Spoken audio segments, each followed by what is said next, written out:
Recently दो student killing हुआ था। अक्टूबर में हुआ था, एक कश्मीर पंडित का, पूरन भट्ट साहब का। दूसरा हुआ था नेपाल के एक मजदूर का हुआ था, थापा साहब का। तो दोनों में ये टेररिस्ट माहौल थे। तो जब शोपियान पुलिस को इन्फॉर्मेशन मिला, तो शोपियान पुलिस आर्मी मिलके कॉर्डन सर्च किया, जिसमें 3 टेररिस्ट मारे गए थे। तो उजैर नदीर जो है, ये लश्कर तैयबा का है।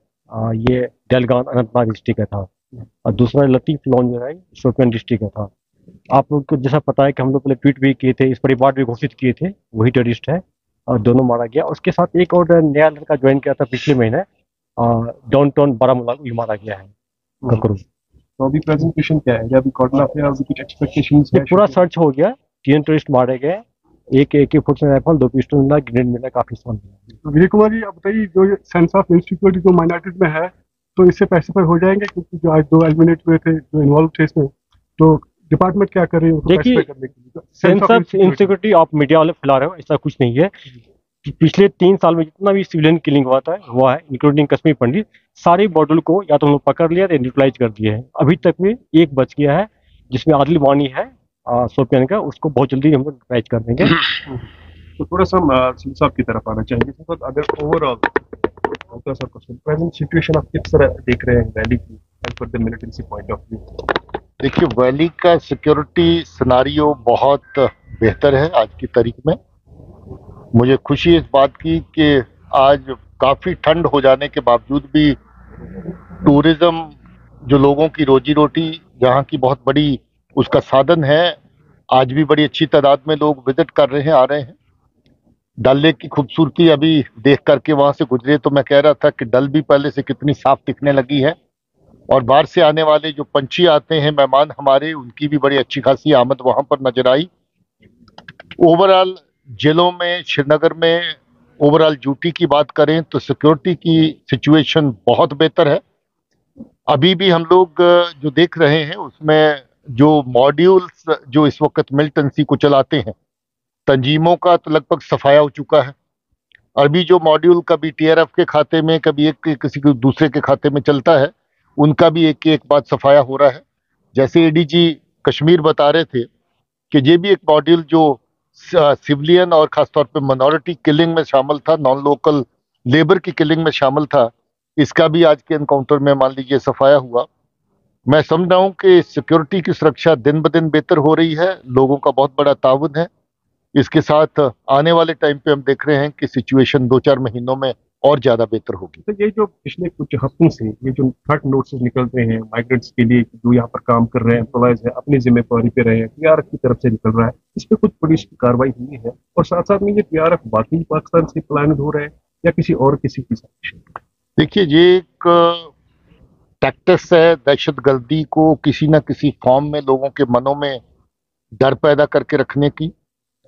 ये पाकिस्तान से इस तरह की टैक्सेस के ऊपर अमल किया जा रहा है। ISI स्पॉन्सर्ड जो टेरर आउटफिट्स हैं, खासतौर पे TRF, जो माउथ पीस है टेरर का आज की तारीख में, टेरर किसी भी आउटफिट का हो, मगर एक माउथ पीस अगर उनको चाहिए तो TRF के खाते में या कश्मीर फाइट के खाते में मिलता है। ये लोगों को डराने में, और कश्मीर की जो पॉपुलेशन है, कश्मीर के जो लोग हैं, उनके मन में भी खौफ पैदा करने के लिए एक तरह का टैक्टिक है कि जहां पर बाहर से आने वाला ये ले गया, वो ले गया।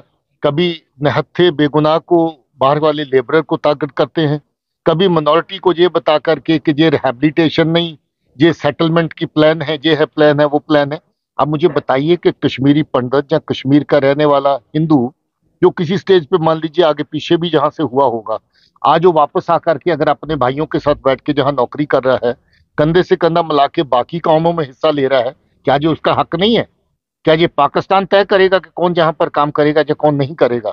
ये तय लोगों को करना है, ये तय सरकार को करना है। सरकार तय कर चुकी है, लोगों ने मिलकर काम करना। किसी तरह का डर या खौफ लेकर के आगे बढ़ने की जरूरत नहीं। खाम खा में कई बार मीडिया चीजों को थोड़ा सा ज्यादा कर देता है। जैसे अभी कह रहे थे, इस तरह की अगर आप टोटल अगर देखेंगे सिविलियन किलिंग्स का सिलसिला 4-5 साल के अंदर, उसका ग्राफ बहुत नीचे आया है। टेररिस्ट किलिंग का अगर आप सिलसिला देखेंगे तो लगभग टेररिस्ट जो है वो खत्म हो रहे हैं। आज तादाद मैं पहले भी कह चुका हूं कि डबल डिजिट के अंदर सीमित होकर रह गई है लोकल की भी, और डबल डिजिट के अंदर सीमित हो गई है फॉरनर की भी। इन्फिल्ट्रेशन देखेंगे तो बहुत पहले से कम हो गई है।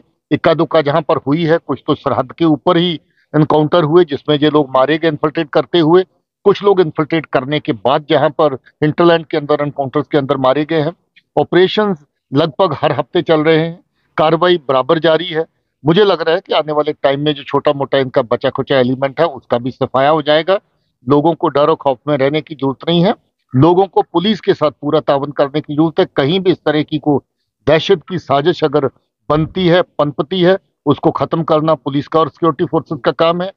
इसमें खामखा में पैनिक में ना आना, ये लोगों को एडवाइस किया जाता है और मीडिया को अपील की जाती है कि इन इश्यूज को बहुत ज्यादा उभार के ऊपर नीचे करके बताने की जरूरत नहीं है। Mr. Singh Mane, last today is the 20th December and today midnight Chalai Kalan will knocks the door of Kashmir Valley.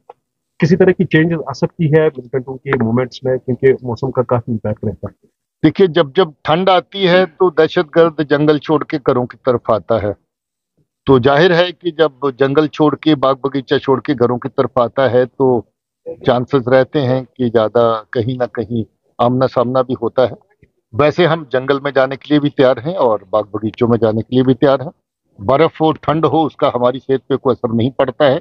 हमारी कार्रवाई बराबर जारी रहेगी, मगर अगर उनके टैक्टिक्स में कोई बदलाव आएगा तो हम लोग भी अपने टैक्टिक्स बराबर उसको जो है वो एडजस्ट करते रहते हैं, रिएडजस्ट करते रहते हैं।